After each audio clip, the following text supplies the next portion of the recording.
प्रभाग 7मध्ये महेंद्र भांगे म्हणून मी उमेदवारी मागितलेली आहे। मी राष्ट्रवादी काँग्रेस पार्टी शरदचंद्रजी पवार या गटामधून उभा आहे मी आणि प्रभाग 7मध्ये 63,000 मतदाता आहेत।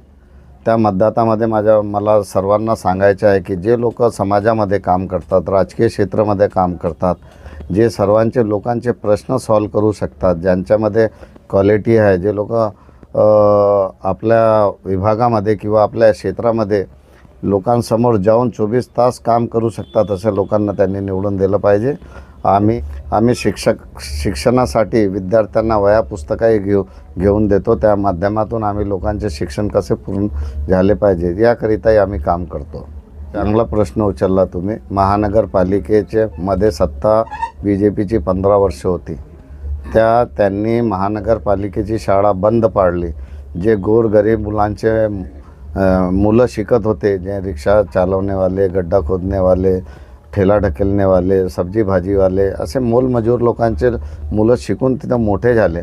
कोणी डॉक्टर झाला, कोणी इंजिनियर झाला, अधिकारी झाले किंवा शिक्षणाच्या माध्यमातून त्यांचा विकास झाला।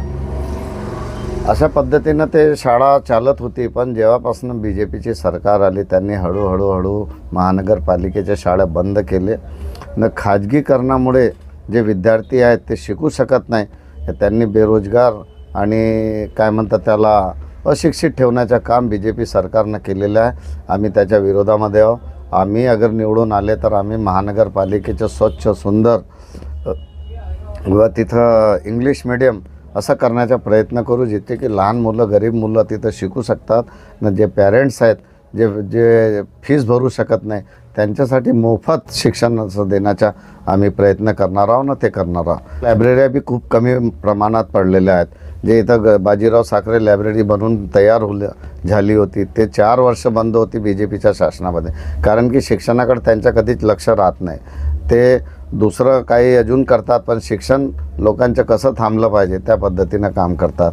तर आम्ही 2 दिवस आमरण उपोषण करून अभिजित बांगर साहेब होते कमिशनर, त्यांच्या माध्यमातून आम्ही एका महिन्याच्या आतमध्ये ही बाजीराव साखरे लायब्ररी आम्ही चालू करून मागितली, त्यांनी चालू करून दिली। कारण की गोरगरिबांच्या घरी 1-2 रूम राहतात न, सर्व लोक एका दमानं अभ्यास करू शकत नाही की स्वयंपाक बी तिथंच, झोपणं बी तिथंच, TV बी तिथंच। तर आपल्या लायब्ररी राहिल्यानं विद्यार्थ्यांचा विकास होते आणि ते अभ्यास करू शकतात, म्हणून ते आम्ही कार्य केलेलं आहे।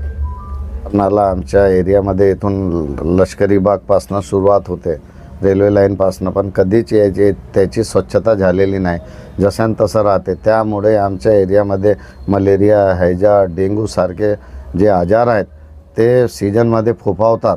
कारण की कोणताच लक्ष ह्या आमच्या प्रभागामध्ये कोणाचंच नाही आहे। मागे नगरसेवक जे होते ते त्यांनी आपले घरे बसून आपलं राजकारण केलं, त्यांनी भ्रष्टाचार केला।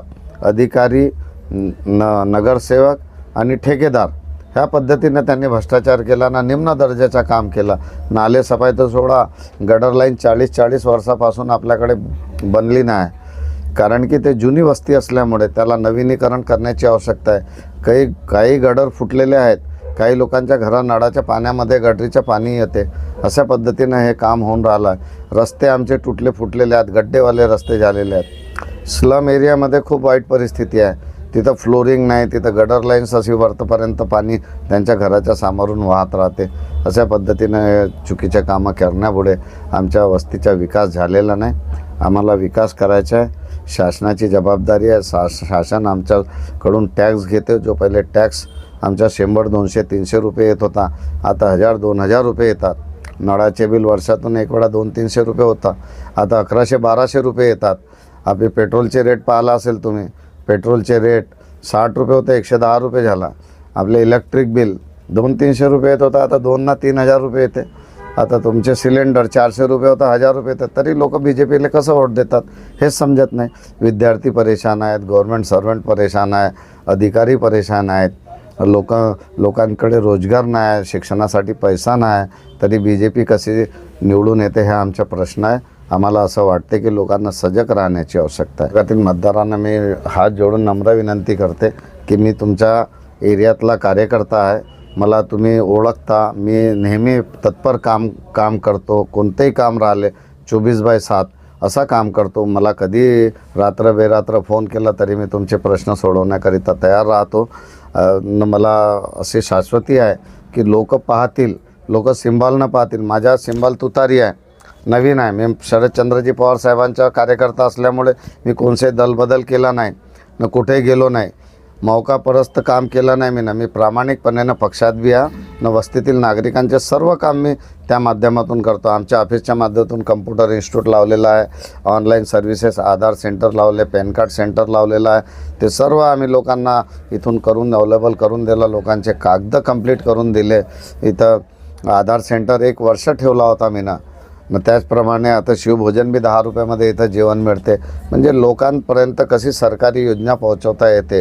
आयुष्यमान भारत कार्ड आमच्याकडून बनते, आमच्याकडून कामगार कल्याण कार्ड बनते, विधवांच्या जे निराधार लोक आहेत ना श्रावणबाळ, ते कार्ड आम्ही सर्व इथून प्रोव्हाइड करून ऑनलाईन करून देतो. तर आम्ही लोकांपर्यंत गेलेलो आहोत. बस लोकांचं काम आहे की जो कार्यकर्ता आहे, जो काम करते, जो दिसते 24 तास, त्यांनी निवडून द्यायला पाहिजे. ही मी त्यांना विनंती करतो. माझं नाव महेंद्र भांगे, राष्ट्रवादी काँग्रेस पार्टी, शरदचंद्र पवार साहेबांच्या तुतारी चुनाव चिन्ह आहे. तुम्ही मला निवडून द्या. तुम्हाला कधीच पस्तावा होणार नाही की तुम्ही योग्य उमेदवाराला निवडून नाही दिलं. मी तुमच्या जे अपेक्षा असतील किंवा जे वार्डाचा विकास असेल ते खूप जोमानं करेल ना. वार्डला सुंदर, स्वच्छ आणि वृक्षारोपण करून सर्व वार्डाला एक असा मॉडेल बनवून आपण ठेवणार आहोत. जसं बारामती शरद पवार साहेबांनी बनवलेली आहे त्याचप्रमाणे आपण बी आपल्या वार्डाच्या सुंदर, स्वच्छ, नाले सफाई, गटर लाईन्स नवीन, शाळा चांगल्या प्रकारे ह्या पद्धतीनं आपला ITI आहे जो बंद आहे त्याला सुरू करायचा आहे आपल्याला. हॉस्पिटल जो फक्त OPD राहते त्याला बेडच्या माध्यमातून 24 तास सुरू करायचा आहे. अशा पद्धतीनं आपल्याला सर्व कामं करण्याची आवश्यकता आहे. प्रभागामध्ये खूप कामं आहेत. निवडून दिलं तर 5 वर्षामध्ये आपल्या वार्डाचा विकास इतका होईल की लोक आपल्या वार्डाचं नाव घेतील.